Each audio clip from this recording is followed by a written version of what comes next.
আমি খুব আশা করেছিলাম যে এই ধাক্কায় হয়তো ইসলামী খেলাফতের দিকে হয়তো আমরা একটু মুভ করতে পারতে পারি, কিন্তু আবারও হতাশ হলাম,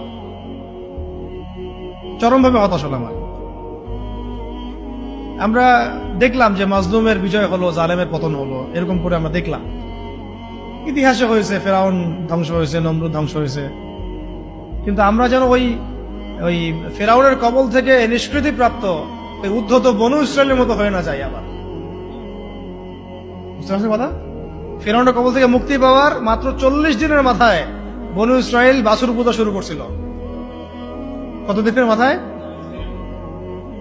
আর আমরা তো 40 দিন লাগে নাই, 7 দিনের মাথায় আমরা মাশাআল্লাহ ট্রান্সজেন্ডার, সুদ, পশ্চিমাদের দাস, এমন কিছু মানুষকে আমরা আমাদের মাথার উপরে নিয়ে চলে আসলাম। আল্লাহ আমাদেরকে বোঝার তৌফিক দান। এখন আমরা আশা করছিলাম যে এই মুভমেন্ট গুলোর মধ্য দিয়ে হয়তোবা, যেহেতু এখানে ওলামায়ে কেরামরা সম্পৃক্ত ছিলেন, বড় বড় সংগঠনগুলো সক্রিয় অংশগ্রহণ করেছেন, কেউ বলেছেন, কেউ লিখেছেন ইত্যাদি, এবং ছাত্র জনতা সবাই আমভাবে ছিলেন, হয়তোবা তাদেরকে বোঝানো যাবে যে ইসলামিক বিষয়গুলো বাস্তবায়ন করা এটাই মুখ্য সময়। কিন্তু আমরা আবারও হতাশ হলাম। আর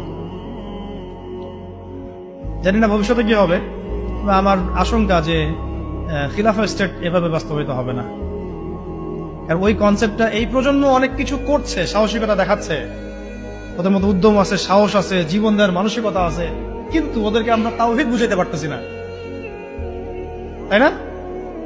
ওরা দেশপ্রেমে করতেছে, জালেমের বিরুদ্ধে দাঁড়াচ্ছে, জালেমের বিরুদ্ধে দাঁড়ায় গেছে, তারা দেশপ্রেমের চেতনায় লালন করতেছে, অন্যায় সহ্য করতেছে না, সাহস দেখাচ্ছে, ওদের বুদ্ধি আছে, ওদের মাশাআল্লাহ ওদের ডেডিকেশন আছে, সবকিছু আছে।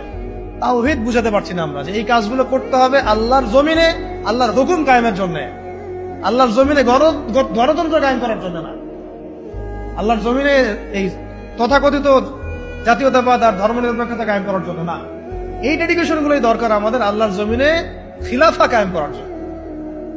এই মেসেজটা আমরা ইয়াং জেনারেশনকে দিতে চাই, বা দেওয়া উচিত।